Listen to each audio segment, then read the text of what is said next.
Bulatlatin daw ang confidential funds, pero ang flood control na kurakot na almost trilyon wala na.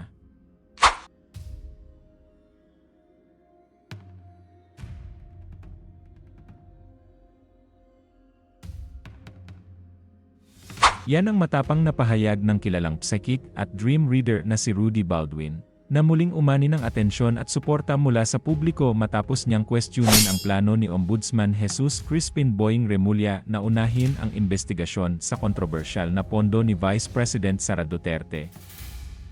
Sa isang post sa Facebook, diretsahan niyang sinabi na tila mali ang inuuna ng pamahalaan. Ayon kay Baldwin, kung may dapat talagang siya sa atin, ito ay ang bilyon-bilyong pisong budget ng Department of Public Works and Highways o DPWH para sa mga proyekto sa flood control na umano'y puno ng katiwalian. Bulatlatin daw ang confidential funds, pero ang flood control na kurakot na almost trilyon wala na. So alam niyo na sino ang ugat na salot? Ito ang post ni Baldwin na mabilis na nag-viral online. Sa kabilang banda, sinabi ni Ombudsman Remulla sa isang press briefing noong October 7 na nakahanda na ang lahat ng ulat tungkol sa confidential funds ni VP Sara sa kanilang opisina at ito ay bubuksan at pag-aralan. Ani Remulla, rerepasuhin nila ang mga dokumento at kakausapin ang mga taong may hawak ng kaso bago siya maupo sa pwesto upang masiguro ang patas at maayos na proseso.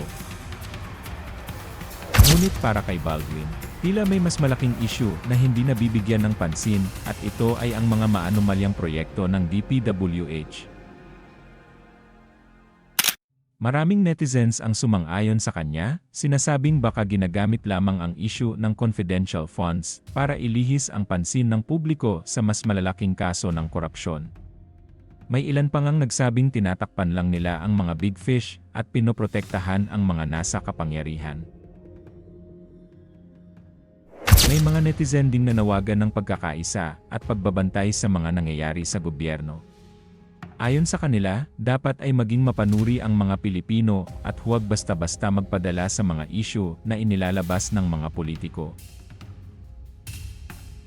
Isa pang komento ang nagsabi, huwag na tayong mamili ng kulay. Dapat, para sa taumbayan tayo tumindig. May ilan ding nagbigay ng panawagan sa Diyos. Magdasal tayo na ang kalooban ng Diyos ang manaig. God save the Philippines, sabi ng isang netizen. Samantala, may iba namang nagpahayag ng galit, sinasabing tila ginagawang laruan ang hustisya sa bansa, at ginagamit ito laban sa mga hindi nila kakampi. Sa dulo ng lahat, ang sinabi ni Rudy Baldwin ay muling nagpasiklab ng diskusyon tungkol sa korupsyon, hustisya at patas na pamumuno sa Pilipinas. Maraming Pilipino ang naniniwala na kung tunay na layunin ng pamahalaan ang katotohanan at katarungan, dapat itong ipatupad ng pantay, mayaman man o mahirap, nasa pwesto man o hindi. At habang patuloy na umiinit ang usapan tungkol sa confidential funds, iisa lang ang panawagan ng bayan. Ang tunay na pagbabago ay magsisimula kapag lahat ng may sala ay napapanagot, kahit sino pa sila.